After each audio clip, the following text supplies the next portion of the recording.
I think this chapter had one of my favourite quotes from the game, which was Max saying, "I ain't slipping, I'm slipped," which just that was such a great quote. He was sort of like he was slipping in terms of his skill and sort of he's losing control, but he just realised that he isn't slipping. He slipped. He's lost control. He's kind of gone now. Yeah, I like that. I really like that about about Max Payne as a character, that he's like heavily flawed and like kind of a broken man, and he's just sort of like kind of wading through his own life. Yeah. Like trying to find a place. My body kept soaking up its punishment. Kind of like a certain amount fucked up existence. Holy shit! There's a lot of guys out there. So I tried to get myself somewhere safe so I could listen. You just ran out. I was busy thinking about the tortured character of Max Payne. It was just also, I mean, playing all his games is. It's nice that Max Payne 3 actually ends on a happy ending. In a few shots. Yeah. I wasn't sure. I thought he might die. Actually. I was like, this is dark. I don't know how dark it's gonna get, and I definitely was drawn in by that atmosphere. Like, because I think Max Payne 2 has 2 endings, but one's a secret ending, and this game doesn't actually confirm which ending was canon. Because Max Payne 2 ends with. Shit, I don't remember the end of Max Payne 2 anymore. Well, spoiler alert. Mona no. Dies. Mona dies, but in the secret ending, which I think you have to beat the game on hard or some special difficulty, I think. Yeah, there's no fucking way. She survives just barely, and I guess she has a happy ending with Max. But because Max Payne 3 starts out with him on his own. Yeah, I wouldn't say that happened. But then there's a TV channel which references her. It's like Mona Hotels or something. That's probably just an Easter egg. Yeah. I mean, unless she fucking started a hotel chain after hanging out with Max for too long. That's why they're still alive. That was a good set of kills right there you got. That was well, the game sort of went all like it looked like I got flashbanged when you shot that dude in the head, so it was quite cool. Nice. I want a different gun. I don't want this gun. God damn it. You. Coming, asshole. Yeah, I was a little worried when I played this game and I noticed there was a very necessary cover mechanic, but it actually just ended up feeling really, really good and tightly done for the game. I didn't even feel like it was necessary. I found I did better when I wasn't, because I think the AI is smart enough to know when to push up on you. Yeah. Like, if you just sit in cover, they will flank you and they will start getting around you and it causes a problem. Yes. Which made it so I spent a lot of the time trying to dive to and from cover and trying to just keep moving. I'm going to open into the warehouse. Okay, yeah. Oh, no! Did you get iced? I'm good. Okay. I went to the last ditch dilemma. I recently, I ordered...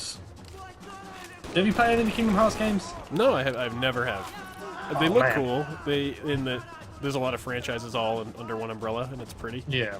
You said you don't have like a PS3, do you? I have a PlayStation 2. I'd argue it like at this point it really might be worth getting a cheap PS3. I want a PS3 eventually. I'd love to play Last of Us. Oh, I almost said it like you do. I almost went at Last of Us. I've been torn with the idea of picking up a 360 because I've owned 2 or 3, but I got rid of them all for reasons. Like Why would you want another one? Well, I usually sort of came into them like the first one I had, and it was kind of a hand-me-down. Shit. I just saw that gun. That gun was like floating. It was beautiful. It's kind of like a hand-me-down. And another one I got off a mate, but I ended up like selling all of them because I never had any games for them. There was no point to it, which was a shame. But I've been toying with the idea of getting one just so I can pick up a bunch of 360 games that I missed. But out of the 2, like if I was going to say for games that you might have missed, I'd probably argue PS3 just because there's more games I like on the PS3. Like the Kingdom Hearts HD collection isn't on the 360 as far as I know, unfortunately. But that's a good one. Like they did 2 different HD collections. They did 1.5, which was Kingdom Hearts 1, one of the spin-offs, and a movie version of one of the handhelds.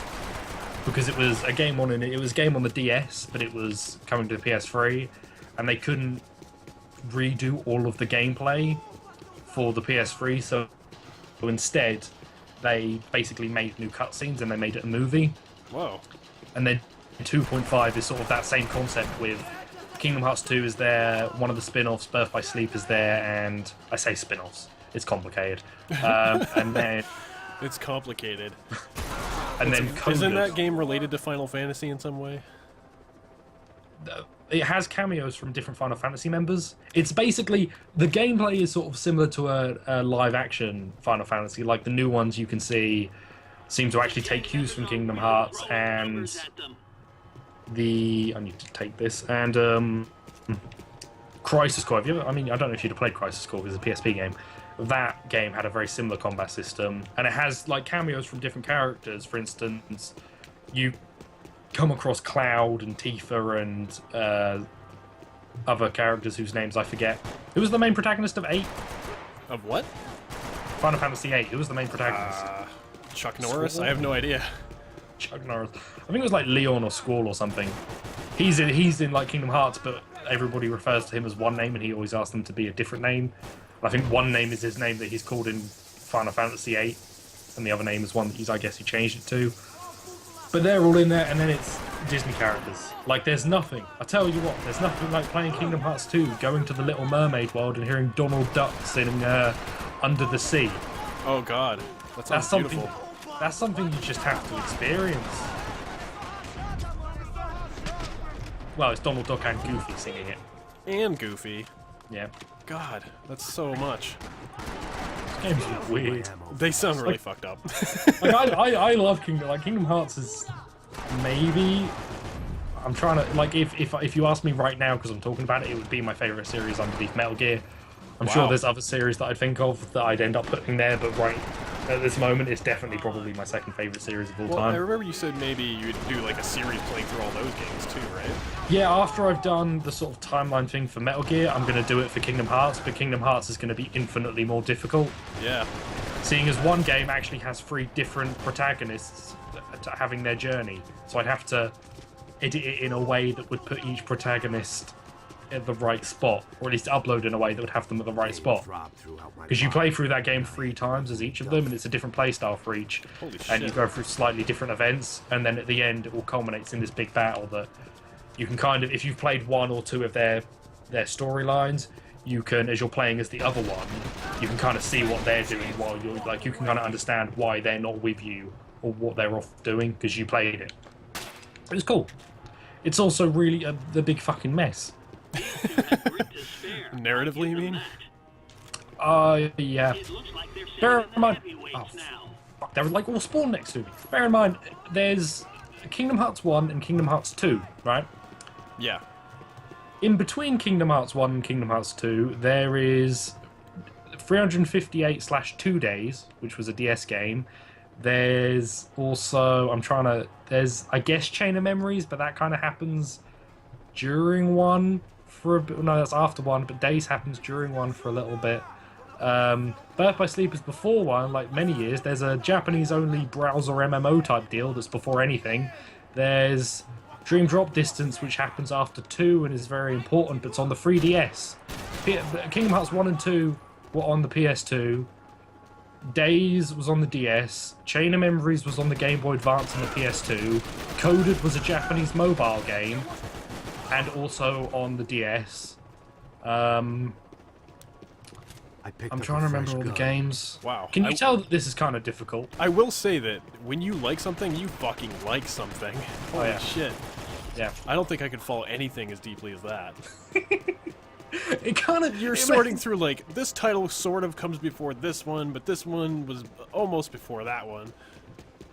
I'm amazed. I tried to keep a beat on what you were saying about